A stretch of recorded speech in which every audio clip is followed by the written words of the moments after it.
Gertrude from South Africa. Gertrude de Sudáfrica. Estimado pastor, ¿se supone que debemos considerar el día de reposo? ¿Cuándo es exactamente el día de reposo y qué se supone que debemos hacer en ese día? Pregunto porque en Mateo 24 Jesús dice que debemos orar para que su venida no sea en día de reposo. Okay. Well, the Sabbath is a day of rest. Bueno, el día de reposo es un día de descanso en el calendario judío. Es el séptimo día, el último día de la semana. La Biblia dice que en el séptimo día Dios descansó. Cuando estudias en su relato de la creación en el libro de Génesis, nos dice lo que hizo el primer día, el segundo día, el tercer día, el cuarto día, el quinto día, el sexto día, el séptimo día, y dice que en el séptimo día Dios descansó. Así que cuando dio las leyes de Moisés a los hijos de Israel, les dijo que descansaran el séptimo día, que es el día de reposo, y que no hicieran ningún trabajo. Ahora, Jesús entró y cumplió la ley y la abolió. Ya no tenemos que vivir por esa ley de Moisés. De hecho, nunca se le dio a los que no eran judíos. Solo se daba a los que eran judíos. Pero ha sido abolido por Jesús. Así funcionamos hoy en su nueva ley de amor. Ahora aquí está lo importante. Tú dijiste en el Evangelio de San Mateo que Jesús dijo que debemos orar para que su venida no sea en sábado. De hecho, dijo que debían orar para que su huida no fuera en sábado. Quiero leerte eso.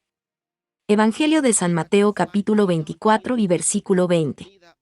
Orad, pues, que vuestra huida no sea en invierno ni en sábado. ¿Por qué dijo eso? Porque sería difícil para ellos. Se dirigía a los judíos. Quiero que recuerdes eso. Se estaba dirigiendo a los judíos aquí y estaba hablando de la desolación de la que habló el profeta Daniel cuando Israel sea invadido. De eso estaba hablando. Entonces dijo que oren para que su huida no sea en sábado. Entonces, porque los judíos tenían un límite en cuanto a la distancia que podías viajar en el día de reposo. De hecho, pusieron un límite a 1 milla. No podías ir más allá de 1 milla en el día de reposo. Entonces, si el vuelo tuvo lugar, ese es su escape. Realmente no estaba hablando de ir a Jesús en su venida, sino más bien de escapar de sus enemigos invasores. Dijo que si ese día es sábado, entonces no puedes correr tan lejos. No puedes moverte muy lejos porque el judío ortodoxo creía que en el día de reposo no deberías viajar más de 1 milla. Esa fue realmente la razón por la que Jesús mencionó eso. Pero más allá de todo eso, tu pregunta dice que quieres saber qué hacemos en el día de reposo hoy. El día de reposo ya no es un día para el cristiano porque la ley había sido cumplida por Jesús y abolida, y ahora lo que él dice que debemos hacer es vivir todos los días para él, para Cristo. Pero luego te das cuenta en todo el mundo, la mayoría de los cristianos adoran principalmente los domingos. ¿Cómo llegaron a eso? ¿Será que el día de reposo se trasladó del sábado al domingo? No.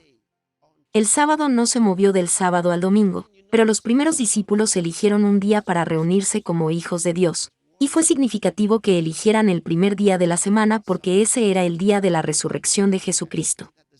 Resucitó de entre los muertos el primer día de la semana. Quiero leerles algo del Evangelio de San Mateo capítulo 28. Versículo 1. Y la víspera de sábado, que amanece para el primer día de la semana. Eso significa que el sábado era el último día de la semana saliente. Y la víspera de sábado, que amanece para el primer día de la semana, vino María Magdalena, y la otra María, a ver el sepulcro. Y he aquí, fue hecho un gran terremoto, porque el ángel del Señor, descendiendo del cielo y llegando, había revuelto la piedra, y estaba sentado sobre ella. Y luego continúa diciéndonos acerca de la resurrección de Jesucristo, pero quiero que noten allí el final del día de reposo y la entrada del primer día de la semana, por lo que quería decir a continuación, y luego vamos a el libro de Hechos capítulo 20. Y el día primero de la semana, juntos los discípulos a partir el pan, Pablo les enseñaba, habiendo de partir al día siguiente, y alargó el discurso hasta la medianoche. Verás, dice que el primer día de la semana cuando los discípulos se juntaron para partir el pan. Así que fue un día especial. El primer día de la semana. Ese día que Jesús resucitó de entre los muertos, el día de su resurrección. Ese es el primer día de la semana. Los cristianos marcaron ese día y comenzaron a reunirse. Es muy importante que lo recordemos. 1 de Corintios capítulo 16. Voy a leer del versículo 1. Cuanto a la colecta para los santos, haced vosotros también de la manera que ordené en las iglesias de Galacia. Cada primer día de la semana cada uno de vosotros aparte en su casa, guardando lo que por la bondad de Dios pudiere, para que cuando yo llegare, no se hagan entonces colectas.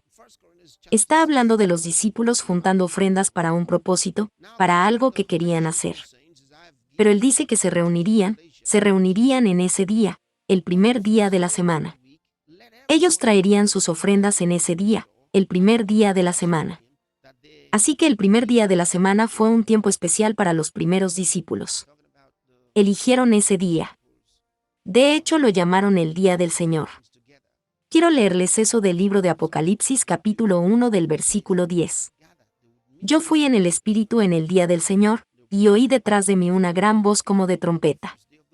Es el primer día de la semana del que estaba hablando. Él dice que estaba en el Espíritu en el día del Señor.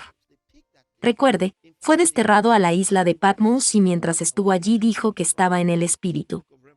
Entonces esto es lo que es hoy reunirse generalmente los domingos. Eso no significa que no nos veamos otros días.